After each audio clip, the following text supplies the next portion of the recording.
Well, here we are, video number 7.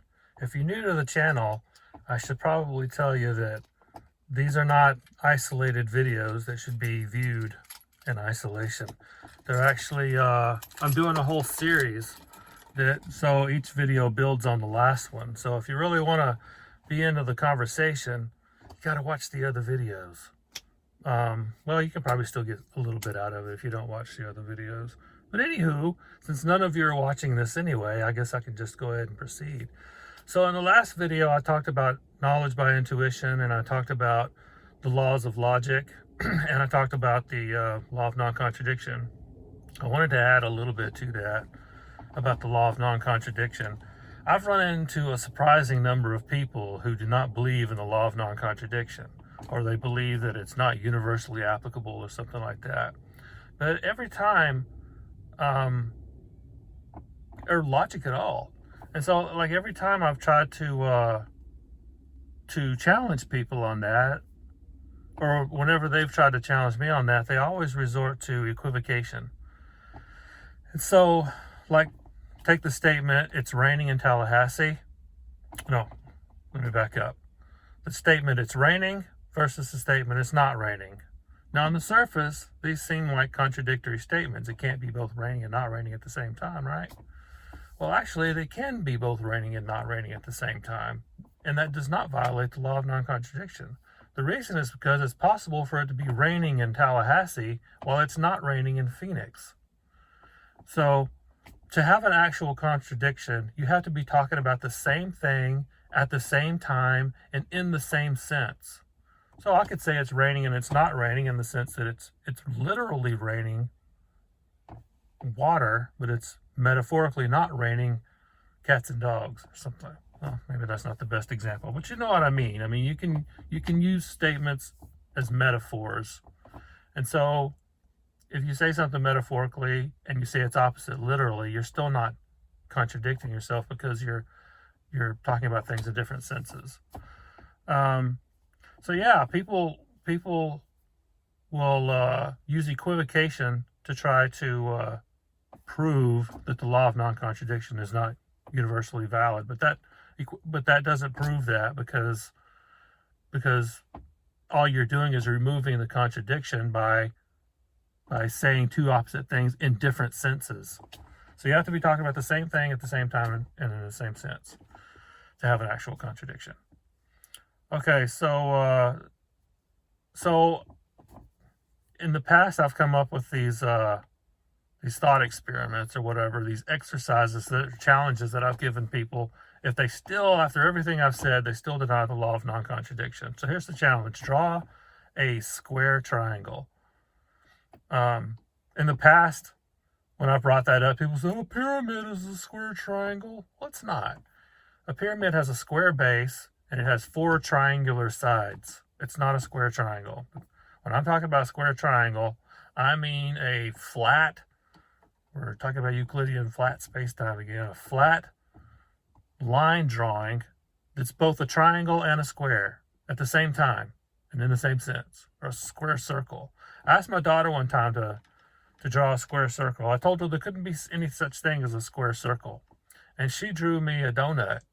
And the donut was square on the outside and middle on the inside. Now keep in mind, my daughter was like 6 years old when she did that. And at the time, I was thrilled because, you know, that she had the mental capacity to come up with that on her own. It didn't disprove the law of non-contradiction because it's actually, there's 2 shapes in there. There's a square on the outside and a circle on the inside.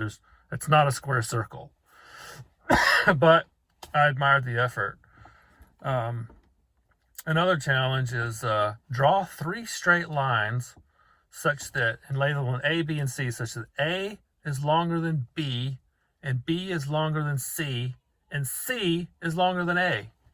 If you can draw those 3 lines such that A is longer than B, B is longer than B, and C is longer than A, then maybe I'll listen to you. But the reason you cannot do that is because there's a contradiction in there.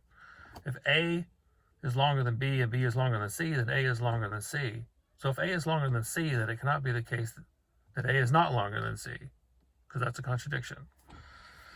Okay, so moving on from the law of non-contradiction, what I talked about before was knowledge by intuition, and I was arguing there that everything we know can be traced back to this foundational items of knowledge, that the only reason we know them is through a rational intuition. And I explained there what I meant by intuition. Immediate knowledge upon reflection. So a lot of people call these things first principles. A lot of people call them axioms. I don't really like the term axiom because it seems to imply that they're just kind of arbitrary, that we can just like arbitrarily choose a set of axioms and build a whole foundation on that. No, I think these things, some of them at least, are necessary truths, the laws of logic, geometry, things like that. They're admiring my snowman back there. Now I'm all self-conscious because they can probably hear me talking. Anyway, okay, walk away. I guess I shouldn't be too self-conscious considering the fact that there might be people on YouTube watching this. Anyway, what was I talking about? Oh yeah, so yeah, some people call. I don't think necessary truths are just arbitrary axioms. I think we actually know these things and they're necessary. They're true in all possible worlds. There's no possible circumstance under which the laws of geometry, math, and logic are not true. And in the case of our subjective first-person experience, I mean, we just kind of know that stuff immediately. They're not necessary truths, but we can still be 100% certain of them because we have direct and immediate access to our first-person perspectives. And when it comes to the third category that I mentioned, you can call these synthetic a priori truths. They're a priori in the sense that we don't infer them from something else. We just kind of, there are built-in assumptions. For those things, I would just say it's more reasonable to affirm than to deny them. But they're not necessarily true. It's possible we could be wrong. It's possible, and the examples I used were our knowledge of the external world, other minds, the uniformity of nature, Occam's razor, odd implies can, object permanence, an enduring self, a self that endures through time and change. There's a whole list of them that I came up with. For each one of those, it's possible that they're false, but none of those things are provable, is my point. And yet we're all rational in believing them. And in fact, it's kind of crazy to deny them, really. I mean, there are people that claim that the external world is just an illusion, but most of those people, I'm very suspicious about where they honestly believe it. And the same thing with the uniformity of nature. Pretty much everything you learn from experience, I'm going to get into that in more detail. I'm getting off on a rabbit trail. This is what I was talking about in the beginning videos when I say I have a hard time keeping my train of thought and I have a hard time speaking. That's why I'm doing these videos, so I can get better at just kind of speaking and keeping my train of thought and finding the right words and being fluid. So what I really wanted to talk about today was knowledge by deductive reasoning, but now we're already up to 8.5 minutes. So I think I'm just gonna probably just put that off for another video. I guess this was kind of a rambling video, but I guess that's part of the learning process for me is to ramble through this. And there you have it.